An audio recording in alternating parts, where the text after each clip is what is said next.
On today's episode of Behind the Mic, this is where I think most Christians get it wrong, where they think that before creation there was nothing, because it was impossible to have nothing before the creation of something. If life ceased to exist and death ceased to exist, you would be left with nothing in reality.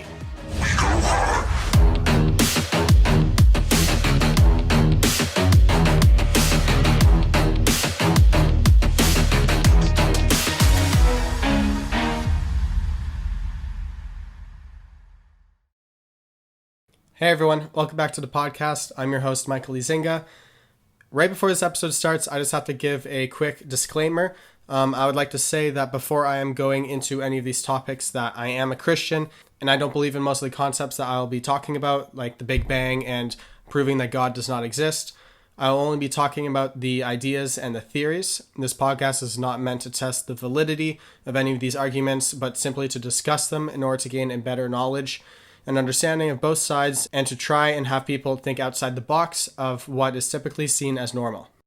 Okay, so like I just said, I want to talk a little bit about the Big Bang, because I think for anyone, whether you're Christian or not, I think it's important for you to understand not only your own arguments, but also to understand the arguments from the other side, the people who you disagree with, because I think that is a very important factor in having equal conversations and having a safe space for talking about topics that people disagree with. So when it comes to the Big Bang, when a lot of Christians are arguing against it, they'll ask like the question, what has happened before it? They'll say life did not begin with the Big Bang, so what existed beforehand? What was the reality before the Big Bang? So the way this is combated by scientists and other philosophers, they say that the Big Bang was the beginning of time, that there wasn't anything beforehand. So Stephen Hawking had an analogy where he put it like this. If you were in South Africa and you asked someone, where's north? And they point you in direction, you would start walking in that direction. And then eventually you'd end up in Germany. And once you were in Germany, you would ask again, what direction is north? And someone would point you and you'd keep going north. And eventually you keep going, you keep doing this. Eventually you hit the North Pole. And when you're in the North Pole and you ask someone, what direction is north? They'll look at you with a funny expression because like there's nowhere else to go. You are at your destination. There is no more, you cannot get further north than the North Pole. So the same concept goes with time. You can only go so far back into time until you get to time's origin, to the point where time was first created. And that's what they say is the Big Bang, that the Big Bang was the origin and creation of time itself. Now, on the other hand, Christians believe that even before creation, it was not as if that nothing existed before creation. God existed in the spectrum of eternal time that goes not only eternally into the future, but also eternally in the past. So even before God created the universe and everything that was in it, there was still something that existed beforehand. It wasn't nothingness. There was still something that existed. Because the idea is that time is a product of our environment, and our environment is our universe as we know it. But our universal environment is only a small percentage of the larger outside reality of our own.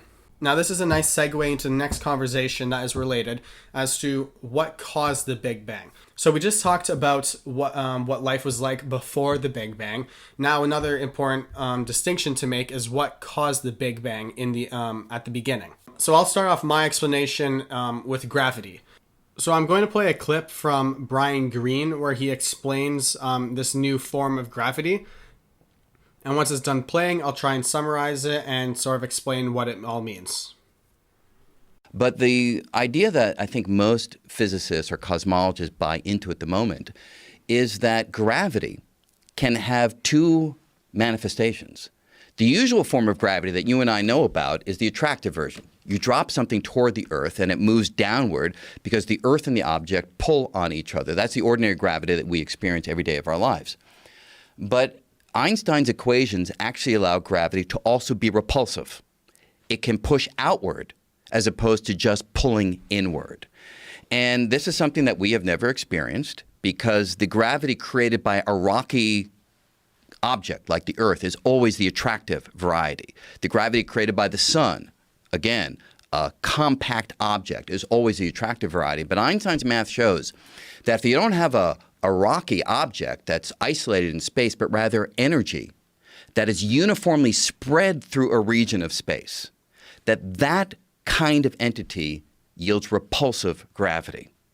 If the very early universe, that little tiny head of a pin that you're talking about, if it was filled with a uniform bath of this energy, we call it the inflaton field. The name doesn't matter. But if it was filled with that energy, it would have been subject to repulsive gravity. What does repulsive gravity do? Pushes everything apart, causes everything to rush outward. So the bang of the Big Bang may have been a spark of repulsive gravity operating with a tiny region of space that pushed everything apart. So we know gravity as it is, but in reality, it actually can exist in another form. So when you have a large compact ball or another form of mass like the Earth or the sun, it pulls objects towards itself. Like it has a mass that forms a gravitational field and that pulls things inward.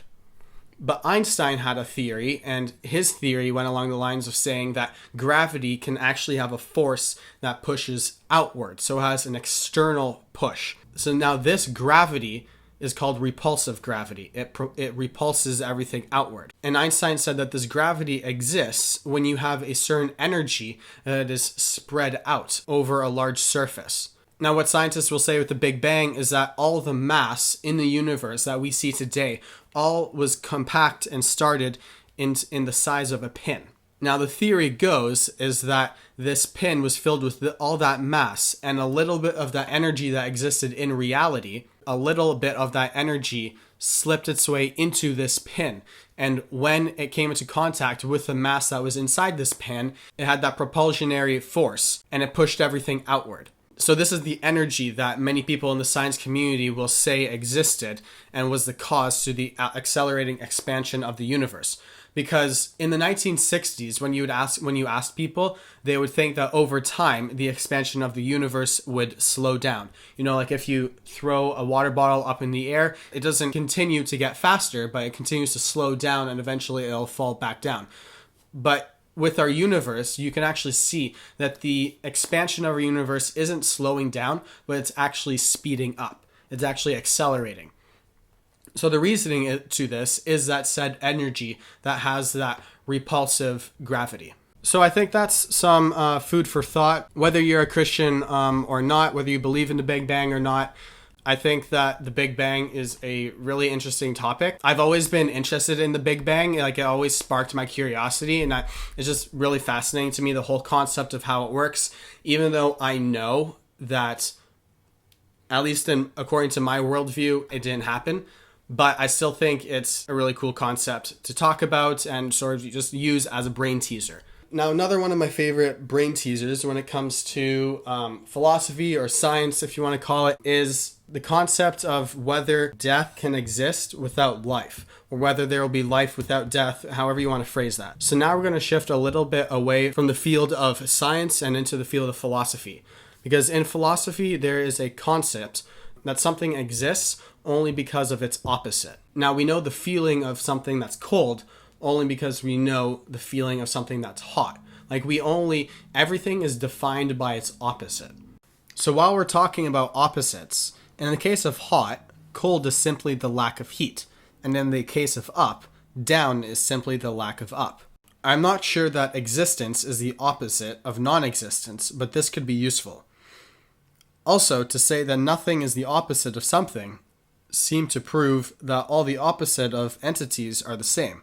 So in an article written by Carmel, they say, having considered everything and reduced or represented any entity to a matrix form, we could proceed to find more than the opposite of a matrix, but the product of multiplication, and it would be reasonable to assume that if the multiplication of matrix, as we know, could produce many results, we could choose all the products that mean something, but we never reject the many other products of matrix multiplication, just because we do not understand the meaning of it at all. And another article written by Jane Huang, she says, the complexity of an organism requires extracting energy from an outside source. The life of a great cat requires the death of a gazelle. The life of a gazelle requires the death of grass. The life of grass, in its turn, requires feeding off the energy of our sun as it slowly burns to death. There is no such thing as a life form that does not require energy. Nature has no pacifists. We are all surviving only by killing others to shore up our own life force. Even organisms that don't eat other organisms, like plants, will compete with each other for the same energy source.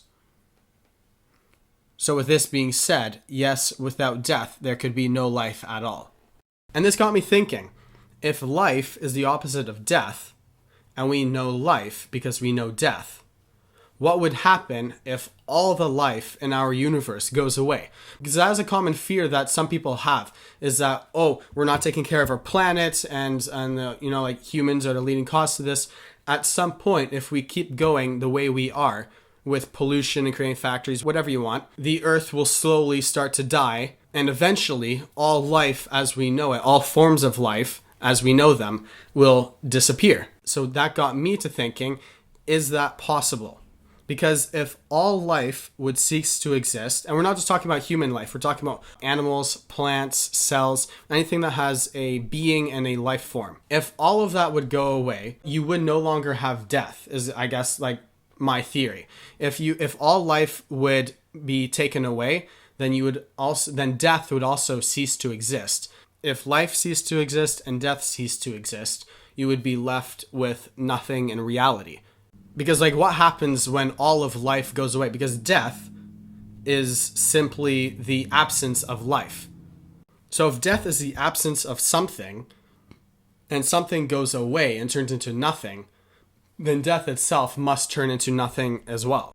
So if all life would cease to exist, death would also die, and we would be left with nothing. Because if you only know something about its opposite, and its opposite disappears, so does the object itself. So there's a scientific concept called entropy.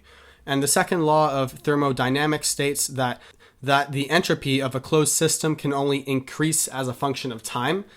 So the complexity of an organism requires extracting said energy that we talked about earlier from some sort of outside source. So from a source that's not itself.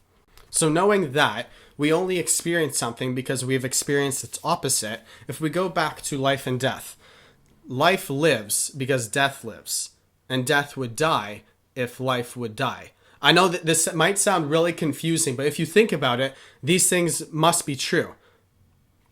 Because life and death are not mutually exclusive. So if you take one away, you would be left with nothing. And it goes for either one. You could take life away, you could take death away. If you take death away, there's no more such thing as life. Life is the absence of death. So if you take death away, that means life doesn't exist either. They must be coexistent. We would not be able to cope with our reality if life and death were not coexistent. So this relationship is called polarity. Polarity is the concept where any property has two poles or is polar. So what this pretty much means that it's in a state of having two opposite or two contradictory ends. Now, most of us know polarity as being related to a magnetic or electric field. So we live in a world of opposites. Everything exists based on something else. For example, Christians believe that before God created the universe, there was nothing. Nothing is the absence of something. But something didn't exist because there was nothing. So how can the absence of something exist if there's nothing? This is where I think most Christians get it wrong, where they think that before creation there was nothing. Because it was impossible to have nothing before the creation of something. It wasn't that nothing existed. There was a dark void, which means that dark void existed. So if we would classify that dark void of nothingness as something, then it is possible that nothingness could exist. Another example of referencing something by its opposite, how do we know that B is the second letter of the alphabet? It is because B comes after A, and A is the first letter of the alphabet. How do we know A is the first letter of the alphabet? It's because because before it is nothing, which makes it the first. So our entire world is defined by the opposite properties of an object. Therefore, the death of life is impossible. Life as a whole in our universe will never cease to exist. Otherwise, death would also cease to exist, and the universe would literally implode into nothingness. So staying along these lines, Is it possible to prove a negative? So now when we talk about opposites, everything being defined by an opposite, now we're going to go into the positives and the negatives. Because going back to another Christian argument, anyone who is an atheist or doesn't believe in the Christian God will say, hey, you cannot prove that God exists.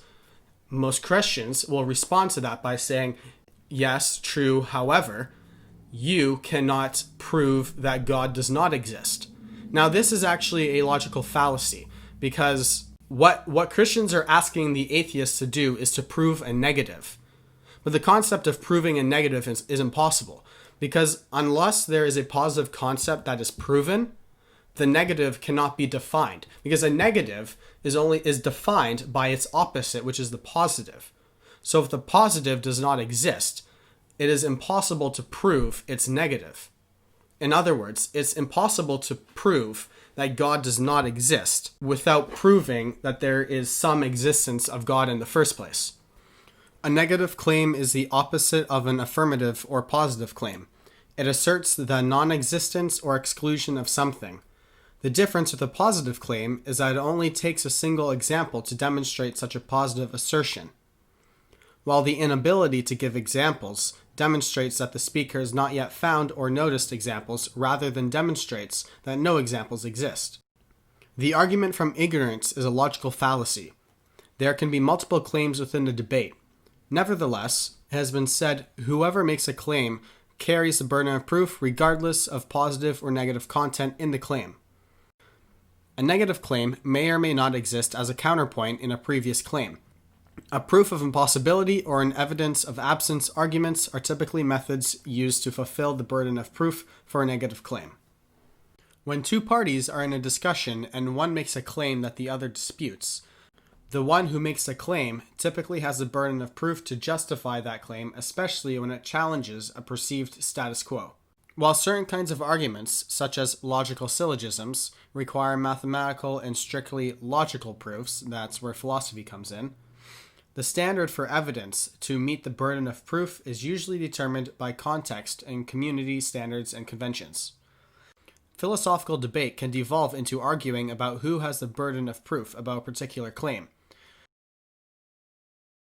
In order to test a positive claim, you only need one example. If you want to prove that, let's say, the chair that I'm sitting on exists, you just have to look at it and you can see that it's there. However, if you want to prove that something is not there, you have no example to point to because it is not there. And this is called an argument of ignorance. An argument of ignorance is a logical fallacy in the field of philosophy. So John Locke, who is an ancient philosopher, he came up with this argument of ignorance. And the way that Locke describes the argument of ignorance is that you are stating that a claim is true because it has not been proven to be false. And a person would use an argument of ignorance to shift the burden of proof. So, and the laws of the burden of proof state that it lies with the claim of existence rather than the claim of non-existence. In other words, the burden of proof lies on the person who is claiming that something exists rather than someone saying that something does not exist. So we see this with the burden of proof in court, in our law system. It's innocent until proven guilty because the prosecutor is claiming that there is some guilt on the defendant. That guilt exists. So it is the burden of proof is on the prosecution because it is assumed that the defendant is innocent until proven guilty. We hear that a lot, innocent until proven guilty. What that means is that the burden of proof is on the prosecutor because they are the ones claiming that that guilt exists, while the defense claims that that does not exist. While the defense is claiming that that guilt does not exist. This is one of the arguments that is used in debates between scientists and philosophers and religious scholars all the time. And this brings us back to the beginning again, where I said I think it's important to really understand the other side and the other arguments, even if you don't believe in them, because I think it can benefit your understanding and your knowledge. And also, I think it's fun. I have a lot of fun discussing these kinds of topics, the brain teasers, the ones that get you thinking. that'll be it for today's podcast. I know this one was a difficult one to understand.